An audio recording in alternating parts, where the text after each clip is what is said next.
Meu nome é Marina, tenho 40 anos. E o dia em que minha própria família me humilhou na frente de todos começou com um jantar que deveria ser uma comemoração. Era o aniversário do meu pai, 68 anos, e todos estávamos reunidos na mesa da sala de jantar da casa onde cresci. Meu irmão Ricardo estava ali, recostado na cadeira com aquele sorriso de superioridade que eu conhecia tão bem, enquanto sua esposa Patrícia, de olhos brilhando com um prazer quase perverso, soltou a frase que ecoaria pela sala. Ela está desempregada há 2 anos, vivendo às custas dos pais. O silêncio foi imediato. Minha mãe parou com o garfo no ar. Minha sobrinha de 15 anos olhou para o prato. E antes que eu pudesse respirar, Ricardo completou, com aquela voz grave e definitiva. Uma parasita de 40 anos. Eu baixei o rosto, as mãos apertando o guardanapo no colo, sentindo o calor subir pelo pescoço, a sala girando ao meu redor. Mas quando o telefone do meu pai tocou no viva-voz, quebrando aquele silêncio horrível, e a voz do CEO da Globaltech Brasil ecoou pela sala, oferecendo-me a vice-presidência executiva na frente de todos, o copo de vinho da Patrícia deslizou dos dedos dela e se espatifou no chão. E eu, finalmente, levantei o rosto e sorri. Mas para você entender como cheguei naquele momento, preciso voltar um pouco no tempo. Ricardo sempre foi o filho dourado. 3 anos mais velho que eu, formado em administração pela FGV, casado aos 28 com a Patrícia, que era advogada de uma família tradicional de São Paulo. Eles tiveram a Amanda logo depois, construíram uma casa nos Jardins e meu irmão assumiu a gerência regional de uma empresa de tecnologia. Aos olhos da família, ele tinha feito tudo certo. Eu, por outro lado, tinha seguido um caminho diferente. Me formei em engenharia de produção. Fiz MBA nos Estados Unidos com bolsa integral e aos 30 anos já era diretora de operações em uma multinacional alemã. Ganhava bem, muito bem. Viajava o mundo. Tinha um apartamento próprio em Pinheiros. Mas eu nunca casei. Nunca tive filhos.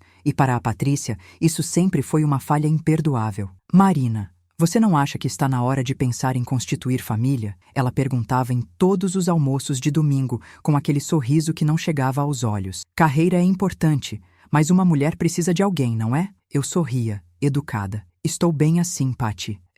Eu entendo. Deve ser difícil encontrar alguém quando você viaja tanto, né? E então, ela olhava para o Ricardo com aquela expressão de vitória silenciosa, como se tivesse acabado de marcar um ponto em um jogo que só ela estava jogando. Tudo mudou há 2 anos e meio. A empresa alemã passou por uma reestruturação global, fechou operações no Brasil e eu fui demitida junto com 200 funcionários. A rescisão foi generosa, tenho que admitir. 6 meses de salário, mais férias, mais participação nos lucros. Deu quase 400 mil reais, dinheiro suficiente para me manter por um bom tempo enquanto eu procurava a próxima oportunidade. Mas o mercado estava difícil. Posições de liderança sênior não aparecem em todo canto, especialmente para mulheres de 38, 39 anos, em um país que valoriza a juventude e uma estética específica. Os primeiros 6 meses ainda havia respeito. Marina está se reposicionando, minha mãe dizia. Ela tem currículo,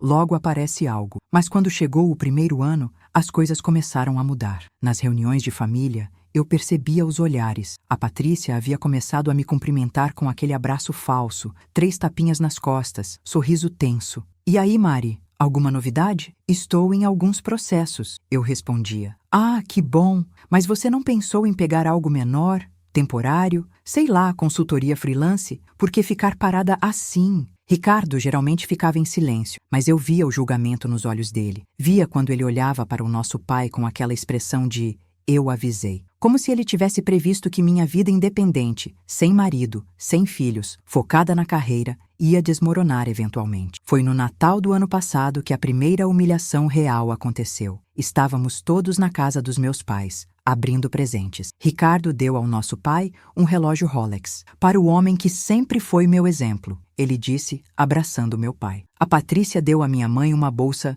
Louis Vuitton, porque a senhora merece o melhor, ela cantarolou. Quando chegou minha vez, entreguei uma cesta de vinhos especiais que tinha custado 800 reais, escolhidos com cuidado. Meu pai agradeceu, mas antes que ele pudesse falar qualquer coisa, a Patrícia soltou, alto o suficiente para todos ouvirem. Que lindo, Marina. Você conseguiu comprar isso? Ou foi com o cartão dos seus pais? Senti meu estômago revirar. Minha mãe tossiu, constrangida. Ricardo olhou para o lado, mas não disse nada. Não me defendeu. apenas ficou ali, deixando a mulher dele me humilhar. Comprei com meu dinheiro, Patrícia, respondi, a voz controlada. Ainda tenho minhas economias. Ah, claro, claro, ela disse com aquele riso agudo. É que a gente fica preocupado, sabe? 2 anos é muito tempo. E convenhamos, na sua idade, as empresas não estão exatamente desesperadas por contratar. A segunda humilhação foi pior. Era março, aniversário da Amanda, minha sobrinha. Uma festa grande em um buffet chique. Devia ter umas 80 pessoas. Eu cheguei com um presente que tinha comprado com cuidado, uma coleção de livros que eu sabia que ela queria. Quando fui entregar,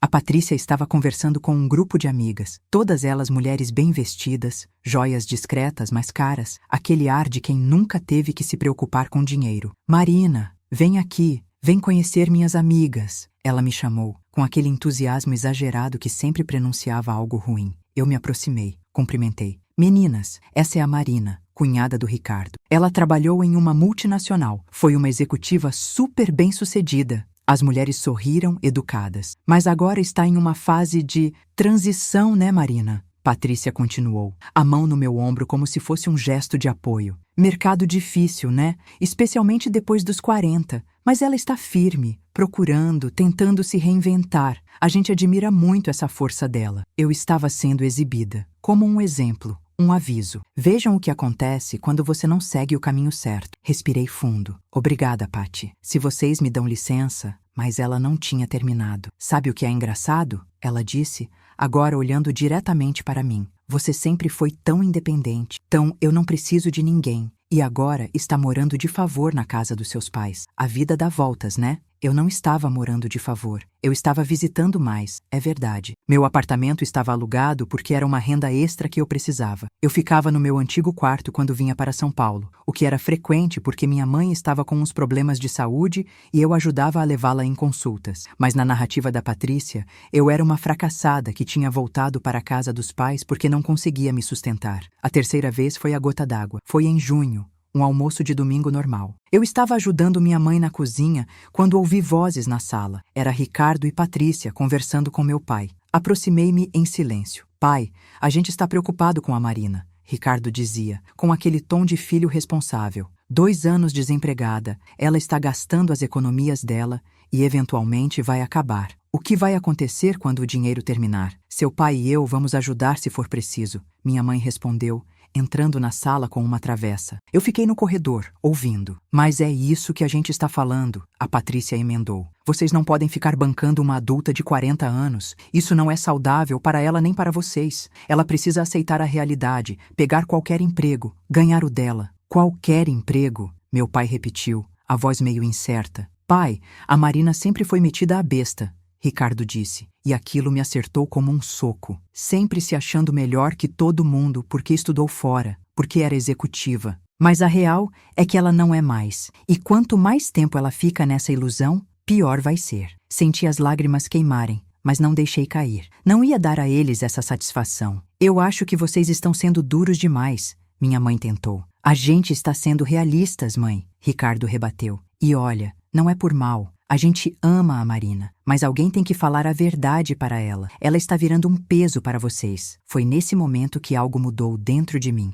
Eu tinha ficado em silêncio por tempo demais, aceitado as humilhações com a cabeça baixa, esperando que se eu me mantivesse discreta, se eu não reagisse, eventualmente eles cansariam. Mas eles não iam cansar, porque não era sobre eu estar desempregada. Era sobre poder, sobre controle, sobre a Patrícia finalmente poder olhar para mim, a cunhada solteira e bem-sucedida que sempre a incomodou, e se sentir superior. E sobre o Ricardo poder ser o filho perfeito em comparação à irmã fracassada. Mas o que eles não sabiam, o que ninguém naquela casa sabia, é que 3 meses antes, em março, eu tinha recebido um e-mail. Um e-mail de um headhunter de uma das maiores consultorias executivas do país. A Global Tech Brasil, uma multinacional americana de tecnologia com operações em 40 países, estava abrindo escritório no Brasil e procurando uma vice-presidência executiva de operações. O processo seletivo era ultra sigiloso. Apenas 5 candidatos em todo o país tinham sido pré-selecionados. E eu era uma delas. Marina, seu perfil é exatamente o que eles estão procurando, a headhunter havia dito na primeira ligação. Experiência internacional,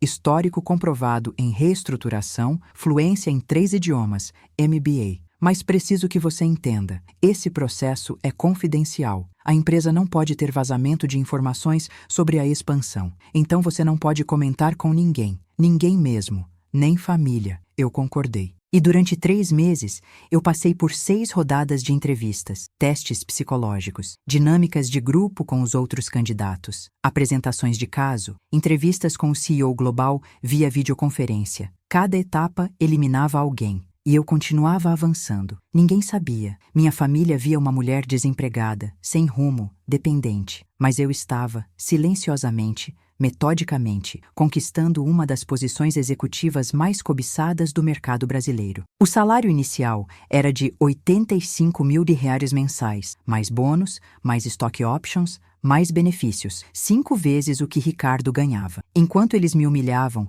eu estava na última fase do processo. E foi exatamente por isso que, quando chegou aquele jantar de aniversário do meu pai, eu sabia que algo poderia acontecer. Não sabia o quê. Não sabia quando, mas o CEO tinha me dito, na última entrevista, há 2 semanas: Marina, você está aprovada, a posição é sua. Vamos apenas formalizar alguns detalhes finais e te ligar para dar a notícia oficial. Pode ser a qualquer momento da próxima semana. E era exatamente aquela semana. Se essa história está mexendo com você, se você já se sentiu desvalorizado pela própria família, já foi julgado quando estava lutando em silêncio, deixa um like agora e fica aqui comigo, porque eu prometo, o que aconteceu naquela mesa de jantar, naquela noite, mudou tudo. Se inscreve no canal e ativa o sininho, porque esse relato vai mostrar que às vezes a melhor resposta para quem te humilha é simplesmente vencer. E me diz nos comentários, você conseguiria ficar em silêncio como eu fiquei ou teria revidado antes? O que a Patrícia e o Ricardo não sabiam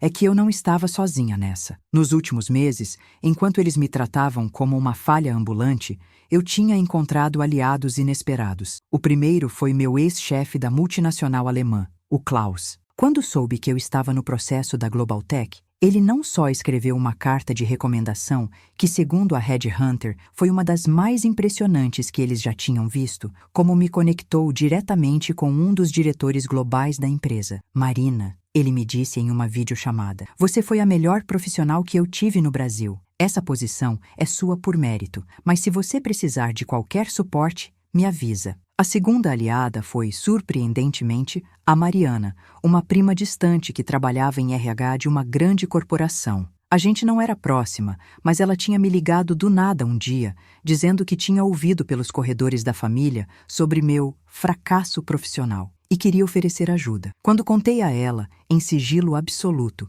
sobre o processo da Global Tech, ela ficou eufórica. Marina, essa empresa é gigante. Se você conseguir isso, você vai estar entre as 10 executivas mais bem pagas do país. Ela me ajudou a preparar para as entrevistas, me deu insights sobre a cultura corporativa americana, revisou minhas apresentações. Você merece isso, ela dizia. E quando você conseguir, eu quero estar lá para ver a cara da Patrícia. O terceiro aliado foi o mais inesperado de todos, meu próprio pai. Ele nunca disse nada abertamente, nunca me defendeu nas humilhações públicas, e isso doía. Mas uma noite, 2 semanas antes daquele jantar fatídico, ele bateu na porta do meu antigo quarto. Eu estava no notebook, revisando um case que teria que apresentar na última entrevista. Marina, posso entrar? Claro, pai. Ele sentou na beirada da cama, as mãos entrelaçadas. Ficou em silêncio por um momento, e então, eu sei que você está em um processo seletivo. Meu coração disparou. Como você... Eu vi seu calendário aberto no computador da sala outro dia,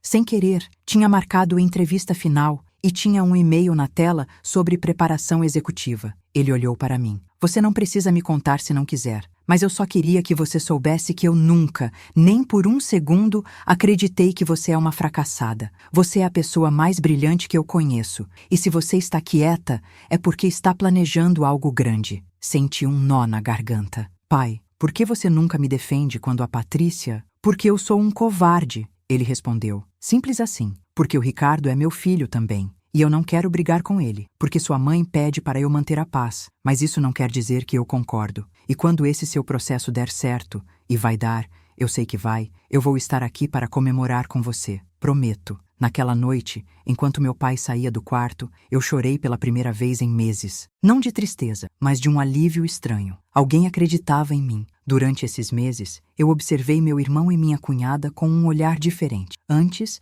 eu ficava magoada com cada comentário, cada olhar de superioridade, cada insinuação. Mas depois que entrei no processo da Global Tech, comecei a ver tudo como um cientista observando ratos em um laboratório. E o que eu vi foi fascinante e triste ao mesmo tempo. A Patrícia não era feliz, era óbvio. Ela tinha a casa bonita, o marido com emprego estável, a filha em colégio particular, as viagens anuais para Miami. Mas havia uma amargura nela que transbordava em cada interação. Eu a via olhando para o Ricardo quando ele estava distraído no celular e a expressão dela era de puro ressentimento. Ouvia as discussões baixas deles no jardim durante os churrascos. Ricardo, você prometeu que ia ser promovido esse ano. Está há 5 anos na mesma posição. Patrícia, não é assim que funciona. Você não entende nada de carreira corporativa. Eu entendo que a gente não pode viajar para a Europa porque seu salário não aumenta. E aí eu entendi. Eu era o bode expiatório.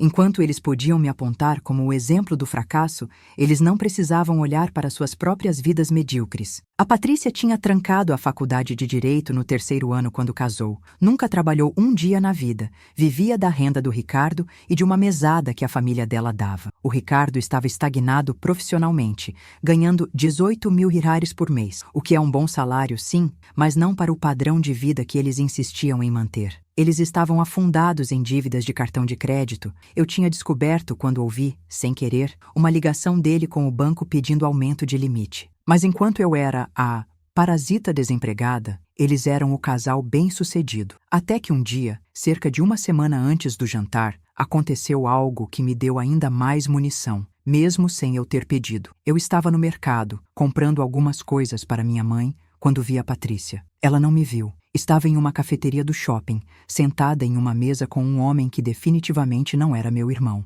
Eles estavam próximos demais, rindo demais, e quando ele colocou a mão sobre a dela em cima da mesa, eu entendi tudo. Tirei uma foto discreta. Não por maldade, não inicialmente, mas por instinto. Algo me dizia que eu poderia precisar daquilo. Mandei a foto para a Mariana com a legenda: "Olha quem eu acabei de ver no shopping." Ela respondeu em 2 segundos: "Nossa, guarda isso, você pode precisar." E então chegou o dia do aniversário do meu pai. Eu sabia que poderia ser naquela semana que a Global Tech ligaria. A Headhunter tinha me avisado: "Marina, tudo certo. Semana que vem a gente formaliza. Pode ser segunda, pode ser sexta, depende da agenda do CEO, mas está confirmado. Parabéns." Eu cheguei na casa dos meus pais às 19 horas. O jantar estava marcado para as 20 horas. Minha mãe tinha preparado o bacalhau que meu pai adorava. A mesa estava posta na sala de jantar, velas acesas, uma garrafa de vinho aberta. Ricardo e Patrícia chegaram com a Amanda às 19h30, trazendo um buquê de flores caríssimas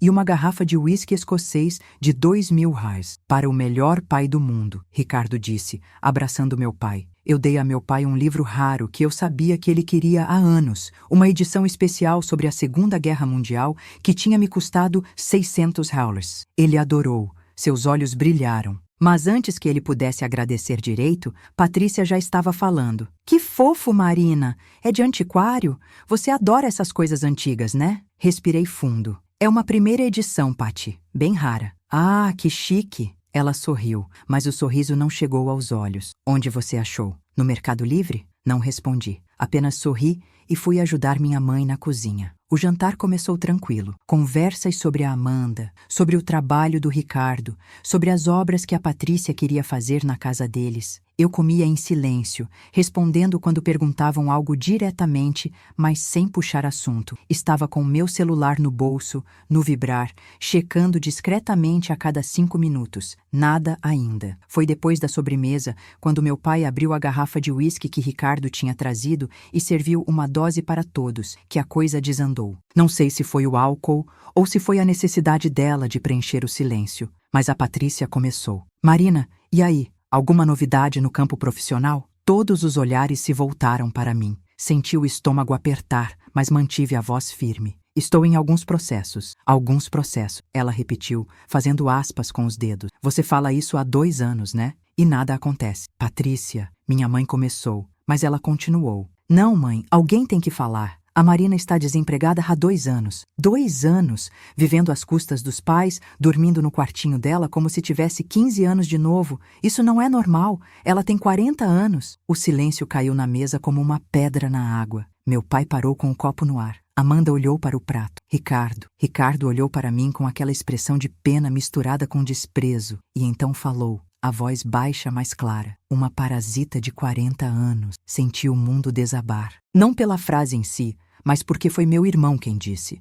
Meu irmão, com quem eu brincava quando criança, que me ensinou a andar de bicicleta, que chorou no meu ombro quando a primeira namorada dele o largou. Aquele homem acabava de me chamar de parasita. Baixei o rosto, as mãos tremendo, apertei o guardanapo no colo, tentando controlar a respiração. Contei até 10. Minha mãe estava falando alguma coisa, defendendo, mas eu não conseguia ouvir direito por causa do sangue pulsando nos meus ouvidos. E então, como em um filme, o telefone do meu pai tocou. Ele tinha deixado o celular na mesa e estava no viva voz porque ele sempre esquecia de desligar essa função. O nome na tela dizia Roberto Mendes, Global Tech, o CEO. Meu coração parou. Meu pai olhou para o telefone confuso. Quem é Roberto Mendes? Antes que eu pudesse falar qualquer coisa, ele atendeu. Alô? Boa noite. Aqui é Roberto Mendes, CEO da Global Tech Brasil. Estou tentando falar com a Marina, mas o celular dela está desligado. Esse número está cadastrado como contato de emergência. Ela está por aí? O silêncio na mesa foi absoluto. Todos os olhos se voltaram para mim. Patrícia havia acabado de levar o copo de vinho aos lábios e parou, suspensa, olhando fixamente para o telefone. Ela está aqui, sim, meu pai respondeu, me encarando com os olhos arregalados. É minha filha. Perfeito! Marina, você está me ouvindo? Sou o Roberto. Desculpe ligar no telefone do seu pai, mas precisava falar com você hoje ainda. Peguei o telefone das mãos do meu pai, que estava pálido. Minha mão tremia, mas minha voz saiu firme. Oi, Roberto, estou ouvindo. Marina, oficialmente, seja bem-vinda à Global Tech como nossa vice-presidente executiva de operações para a América Latina. O contrato está pronto, o RH vai te ligar na segunda de manhã para acertar os detalhes finais. Mas eu queria pessoalmente dar a notícia. Você foi excepcional em todo o processo. Estamos muito felizes de ter você na equipe. Eu não conseguia falar. Minha garganta estava fechada. Olhei ao redor da mesa. Minha mãe tinha as 2 mãos na boca. Meu pai estava de olhos arregalados, incrédulo. Amanda sorria, mesmo sem entender direito. Ricardo estava pálido. E a Patrícia? A Patrícia tinha soltado o copo. Ele caiu em câmera lenta, pareceu girando no ar e explodiu contra o chão de madeira. Vinho tinto espirrou na toalha branca, nos pés da mesa, no vestido bege dela. Mas ninguém se moveu. Todos estavam olhando para mim, para o telefone, processando o que tinham acabado de ouvir. Marina, a voz do Roberto ecoou. Você está aí? Estou sim, consegui dizer, minha voz embargada. Muito obrigada, Roberto. Muito obrigada mesmo. A gente se fala na segunda. Combinado. Parabéns, Marina. Você merece. Desliguei. Coloquei o telefone suavemente sobre a mesa. E então, pela primeira vez em 2 anos, levantei o rosto e olhei diretamente para o meu irmão e para a minha cunhada. Vice-presidente executiva, eu disse, a voz baixa, mas firme. Global Tech, salário inicial de $85.000 por mês, mais bônus trimestral, mais stock options. Começa o mês que vem. Patrícia abriu a boca, fechou, abriu de novo. Nenhum som saiu. Ricardo estava branco. Você estava em processo seletivo? Há 3 meses, respondi. Ultra sigiloso. Só 5 candidatos no país foram considerados. E eu fui escolhida. Minha mãe começou a chorar, as mãos ainda na boca. Meu pai se levantou, caminhou até mim e me abraçou tão forte que eu mal conseguia respirar. Minha filha, ele sussurrou no meu ouvido. Eu sabia, eu sempre soube. Quando ele me soltou, olhei de novo para a Patrícia. Ela estava olhando para o vinho derramado no chão, para o vestido manchado, e quando finalmente encontrou meu olhar, vi algo que eu nunca tinha visto antes nos olhos dela. Medo puro, porque ela sabia naquele momento que tudo tinha mudado e que eu, a parasita de 40 anos, acabava de me tornar a pessoa mais poderosa daquela sala. O que veio depois daquele jantar foi uma sequência de eventos que mesmo agora, meses depois, ainda me parece surreal. Nos dias seguintes, foi como se uma bomba tivesse explodido na família. Minha mãe ligou para cada tia, cada prima, cada parente próximo para contar a notícia. A Marina foi promovida, vice-presidente executiva de uma multinacional americana. Ela usava a palavra promovida, como se eu nunca tivesse parado de trabalhar. E eu não a corrigi. Deixei que ela tivesse aquele momento de orgulho. O que eu não esperava era a ligação da tia Sônia, irmã da minha mãe, 2 dias depois. Marina, querida, eu preciso te contar uma coisa. Você sabe que a Patrícia sempre foi complicada, mas eu ouvi uma conversa entre ela e sua mãe uns meses atrás, logo depois do Natal. Ela estava dizendo que vocês, os seus pais, tinham que dar um ultimato em você, que você tinha que ou arrumar emprego em 3 meses ou eles deveriam parar de te abrigar. Ela usou exatamente essas palavras. Vocês estão criando uma adulta inútil. Senti a raiva ferver. E minha mãe?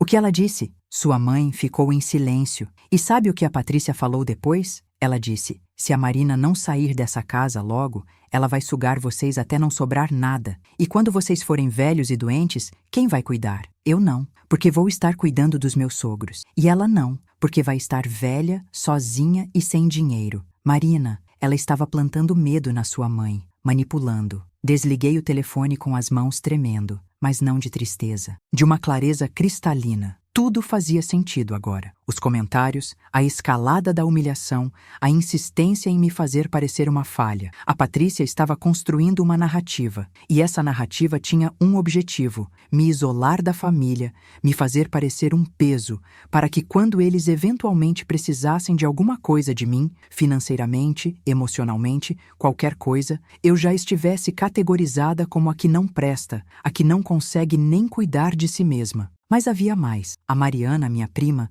me ligou 3 dias depois do jantar. Marina, você precisa saber de uma coisa.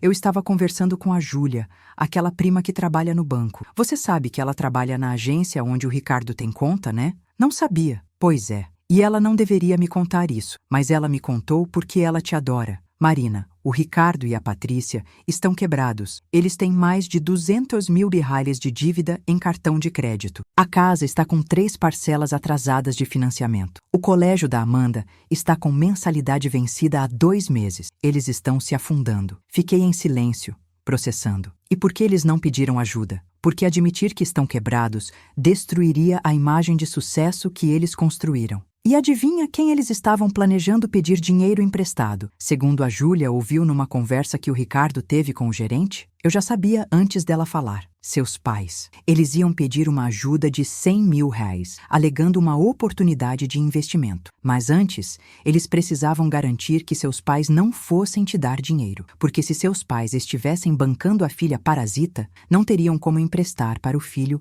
bem-sucedido. Marina. Tudo foi estratégia, tudo. Desliguei, me sentei na cama do meu quarto e comecei a rir. Era tão absurdo, tão calculado, tão cruel, que só podia rir. Eles tinham orquestrado minha humilhação pública para garantir acesso ao dinheiro dos meus pais. Mas agora, tudo tinha mudado, porque agora eu não era mais a filha falida. Eu era a filha que ganhava 5 vezes mais que meu irmão. E meus pais, naturalmente, começaram a ver as coisas de forma diferente. Não porque são pessoas ruins, mas porque é humano. É impossível não reavaliar quem você tinha categorizado como precisando de ajuda, quando essa pessoa subitamente é a mais bem-sucedida da família. 3 dias depois do jantar, recebi uma mensagem do Ricardo. Era tarde da noite, quase meia-noite. Marina, a gente precisa conversar, quando você puder, sem a Patrícia, sem ninguém, só eu e você. Respondi no dia seguinte. Amanhã, 14 horas na cafeteria perto do escritório dos nossos pais. Só 30 minutos, tenho reunião na Global Tech depois.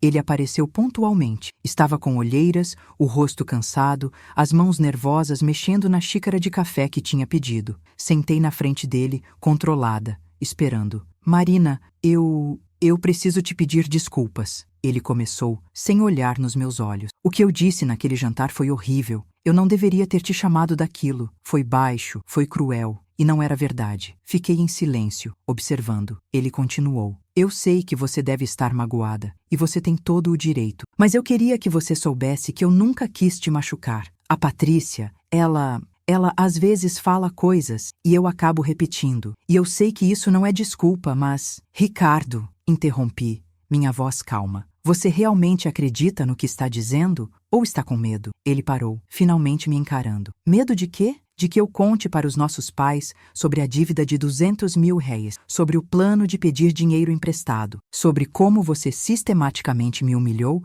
para garantir que eles não me ajudassem financeiramente, para que sobrasse dinheiro para você. Ele ficou branco. Como você, não importa como eu sei. Eu sei. Bebi um gole do meu café, mantendo o olhar fixo nele. E eu sei mais. Eu sei sobre os atrasos no colégio da Amanda, sobre as parcelas da casa, sobre a conversa que a Patrícia teve com a nossa mãe, tentando plantar na cabeça dela que eu era um peso morto. Ricardo abaixou a cabeça, as mãos tremendo. Marina, por favor, eu poderia destruir você, disse minha voz baixa, mas firme. Eu poderia contar tudo para o pai e para a mãe. Poderia mostrar as provas. Poderia fazer você e a Patrícia parecerem exatamente o que vocês são. Manipuladores quebrados, desesperados. Mas eu não vou fazer isso. Ele levantou a cabeça, surpreso. Não vai? Não, sabe por quê? Porque eu não preciso. Porque a verdade é que vocês já perderam. Vocês apostaram que eu ia quebrar, que ia me tornar dependente, que ia virar aquilo que vocês diziam que eu era. E eu não virei. Eu ganhei. E agora, vocês vão ter que viver com isso. Vão ter que ir aos almoços de domingo e me ver. Vão ter que ouvir a família toda comentando sobre minha carreira. Vão ter que explicar para a Amanda por que a tia que eles chamavam de fracassada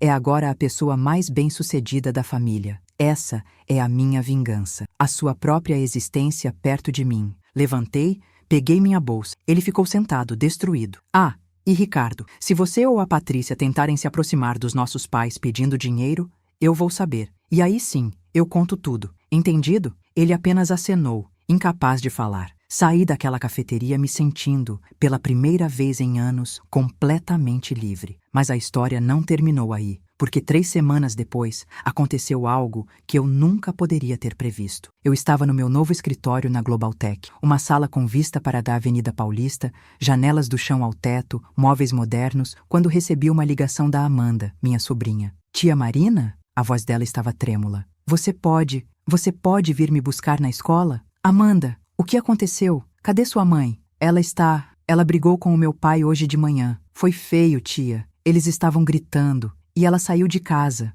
Não sei para onde. Meu pai foi trabalhar e me esqueceu aqui. Já são 18 horas, tia. Não tem ninguém. Senti meu coração apertar. Não importava tudo o que tinha acontecido. Amanda era uma criança. Fica aí. Estou indo. Cheguei na escola em 20 minutos. Amanda estava sentada na secretaria, os olhos vermelhos. Quando me viu, correu e me abraçou, começando a chorar. Tia, eu fiquei com tanto medo. Achei que ninguém ia vir. Levei ela para um restaurante, pedi milkshake e batata frita e esperei ela se acalmar. Então, com cuidado, perguntei: quer me contar o que aconteceu? E ela contou. Contou que ouviu os pais brigando naquela manhã sobre dinheiro. Que a mãe estava gritando que, se a gente tivesse sido mais esperto, a gente teria conseguido o dinheiro antes dela conseguir esse emprego. Que o pai gritou de volta que, você é que insistiu nessa estratégia idiota de humilhar ela, e agora olha onde a gente está. Que a mãe jogou um vaso na parede e saiu batendo a porta. Tia, Amanda disse olhando para mim com aqueles olhos de 15 anos, cheios de uma tristeza que nenhuma criança deveria ter. Eles fizeram você de propósito, não foi? Fizeram você se sentir mal para conseguir alguma coisa. Eu poderia ter mentido, mas olhei para aquela menina que estava descobrindo que os pais não eram quem ela achava que eram. E decidi pela verdade. Sim, fizeram. Eu sinto muito. Ela começou a chorar de novo. Eu gostava de você. Eu sempre gostei. Mas minha mãe ficava falando mal de você. E eu comecei a acreditar, e eu sinto muito. Segurei a mão dela. Você não tem que se desculpar por nada. Você é uma criança. Não é sua responsabilidade ver através das manipulações de adulto. Levei ela para casa, mas antes de subir, ela olhou para mim. Tia, posso te perguntar uma coisa? Como você aguentou? Ficar quieta enquanto eles te humilhavam? Sorri, meio triste, porque eu sabia que a verdade ia aparecer eventualmente. E porque reagir no calor do momento ia fazer deles vítimas e de mim, a vilã. Então, eu esperei. Juntei minhas provas, construí minha vitória em silêncio e deixei que a vida mostrasse quem era quem. Ela assentiu, pensativa. Quando eu crescer, quero ser como você. E aquilo, estranhamente, foi a melhor vingança de todas. Nas semanas seguintes, as coisas foram se acomodando em uma nova realidade. Ricardo e Patrícia se divorciaram. Não foi surpresa para ninguém. O que foi surpresa foi quando minha mãe me contou com olhos arregalados que a Patrícia tinha pedido pensão alimentícia. Mas ela nunca trabalhou. Vai viver de quê agora? Minha mãe perguntou indignada. Do dinheiro do divórcio, respondi. e provavelmente vai ter que começar a trabalhar pela primeira vez na vida. Ricardo perdeu a casa, vendeu em uma emergência para pagar as dívidas mais urgentes e foi morar em um apartamento alugado menor. Amanda ficou com ele na maior parte do tempo, porque a Patrícia não tinha estrutura emocional para cuidar de uma adolescente nesse momento, segundo ela mesma disse. Meus pais, chocados com tudo que foi revelado, se afastaram da Patrícia completamente. Minha mãe chorou quando finalmente entendeu quanto ela tinha sido manipulada. Marina, eu deixei ela me convencer de que você estava errada. Deixei ela plantar dúvidas na minha cabeça sobre você. Como eu pude? Porque ela é boa no que faz, respondi. Manipuladores são assim. Eles fazem você duvidar da sua própria percepção. A verdade mais profunda, a que só emergiu meses depois, através de conversas com a Amanda e com alguns parentes, foi que a Patrícia tinha um plano de longo prazo. Não era só sobre o dinheiro imediato. Era sobre garantir que, quando meus pais ficassem mais velhos e precisassem de cuidado, ela e Ricardo seriam vistos como os filhos responsáveis e eu como a filha problemática. Assim, quando chegasse a hora de dividir a herança ou de tomar decisões sobre a saúde dos meus pais, ela teria o controle. Era uma aposta de décadas, e ela quase conseguiu. A segunda reviravolta, a que ninguém esperava, veio quando a tia Sônia apareceu com um envelope antigo que minha avó, que tinha falecido 5 anos atrás, tinha deixado com ela. Ela me pediu para dar isso para a Marina quando ela estivesse pronta. E eu acho que agora é a hora. Dentro do envelope havia uma carta escrita à mão pela minha avó e um documento. A carta dizia: Marina, minha neta querida, se você está lendo isso, é porque a Sônia julgou que você estava pronta para saber a verdade. Sempre vi em você uma força que os outros não viam. Vi também como a família te tratava, especialmente depois que aquela mulher entrou na vida do seu irmão. Não confiei nela desde o primeiro dia. Por isso, quando refiz meu testamento, deixei algo especial para você. O apartamento na Rua Augusta, aquele que você sempre adorou quando era criança, é seu. Não deixei para o Ricardo porque sei que ele vai dar para a mulher dele manipular e vender. Deixei para você porque sei que você vai cuidar dele ou vai usar de uma forma que honre nossa família. Esse documento aqui é a escritura. Está em seu nome desde que eu morri, mas eu pedi para a Sônia só te dar quando você precisasse ou quando você merecesse. Pelos jeitos, ambos aconteceram. Com amor, vovó Marieta. O apartamento valia cerca de 1,2 milhão. Eu estava oficialmente milionária. Quando a notícia se espalhou pela família, a reação foi exatamente o que você imagina. Ricardo ligou, pela primeira vez em semanas, pedindo para conversarmos sobre o apartamento. Desliguei na cara dele. A Patrícia tentou me adicionar no WhatsApp. Bloqueei. E meus pais, coitados, ficaram divididos entre o choque, o orgulho e a culpa de não terem percebido antes o quanto a mãe deles me amava e me protegia. Ela sempre soube, minha mãe disse chorando. Sua avó sempre soube que você era especial, e eu deixei aquela mulher me convencer do contrário. Hoje, 6 meses depois daquele jantar fatídico, minha vida é completamente diferente. Moro no apartamento da minha avó, que reformei completamente. Trabalho das 8 horas às 18 horas, em um emprego que me desafia e me realiza. Viajo a trabalho para Nova York, Miami, São Francisco. Tenho uma equipe de 50 pessoas sob minha liderança. Meu salário me permite viver confortavelmente, investir e ainda ajudar meus pais quando eles precisam. Ricardo e eu temos uma relação cordial, mas distante. Ele me pediu desculpas, de verdade dessa vez, alguns meses atrás. Disse que estava cego, que a Patrícia o manipulou, que ele foi covarde. Aceitei as desculpas, mas deixei claro que confiança, uma vez quebrada assim, não se reconstrói rapidamente. Talvez nunca se reconstrua completamente, e eu estou em paz com isso. A Patrícia, segundo me contaram, trabalha agora em uma loja de roupas, ganhando salário mínimo. Mora em um apartamento pequeno, dividido com uma colega. Perdeu as amigas ricas, o status, a vida confortável. E eu não sinto alegria com isso, mas também não sinto pena. Sinto apenas uma indiferença fria. Ela fez escolhas, e escolhas têm consequência. Amanda vem me visitar todo sábado. Viramos próximas de uma forma que eu nunca imaginei. Ela me diz que quer estudar engenharia, como eu. Que quer ser independente, forte, não depender de ninguém. E quando ela diz isso, sinto que talvez todo o sofrimento teve um propósito maior. O que eu aprendi com tudo isso? Que família não é quem te humilha para se sentir superior. Família é quem te levanta, mesmo quando você está no chão. Que silêncio não é fraqueza quando você está usando esse tempo para planejar, para construir, para se fortalecer? Que vingança não precisa ser você destruindo o outro. Pode ser simplesmente você vencendo de uma forma tão absoluta que o contraste entre o que eles disseram que você era e o que você se tornou faz todo o trabalho. E aprendi, principalmente, que você não deve lealdade a quem te desrespeita, mesmo que seja sangue do seu sangue. Respeito se ganha, e uma vez perdido, é quase impossível recuperar totalmente. Hoje, quando me sento no meu escritório com vista para São Paulo, quando assino contratos de milhões de reais, quando viajo de executiva para outros países, eu às vezes lembro daquela noite, do copo de vinho se espatifando no chão, do silêncio mortal na sala, da expressão de terror no rosto da Patrícia quando ela entendeu que tinha perdido. E eu sorrio. Não um sorriso de vingança, mas de alguém que sobreviveu. De alguém que foi chamada de parasita e provou que era, na verdade, a mais forte de todos. Porque no final, a melhor vingança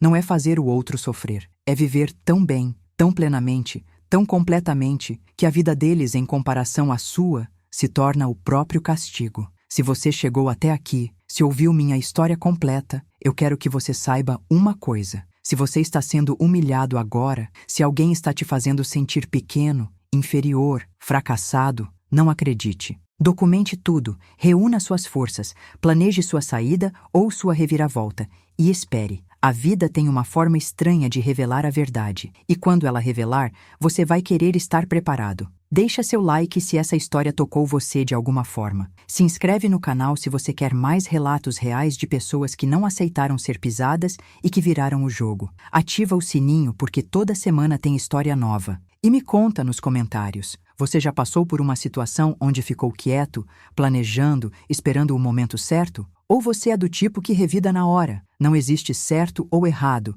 cada pessoa é diferente. Mas eu quero ouvir sua história. Compartilha esse vídeo com alguém que está passando por humilhação familiar agora. Às vezes, só de saber que não está sozinho já ajuda. Às vezes, ouvir que alguém conseguiu sair do buraco e vencer já dá a força necessária para dar o próximo passo. E se você ficou curioso sobre como está a vida do Ricardo hoje, ou se quer saber mais detalhes sobre como foi minha primeira semana na Global Tech, me fala nos comentários. Se esse vídeo chegar em 10 mil likes, eu faço uma parte 2 contando esses detalhes todos. Obrigada por ter ficado até o final, de coração. Sua presença aqui, ouvindo minha história, validando minha dor e minha vitória, significa mais do que você imagina. Até o próximo relato. E lembra, você é mais forte do que quem te subestima e imagina.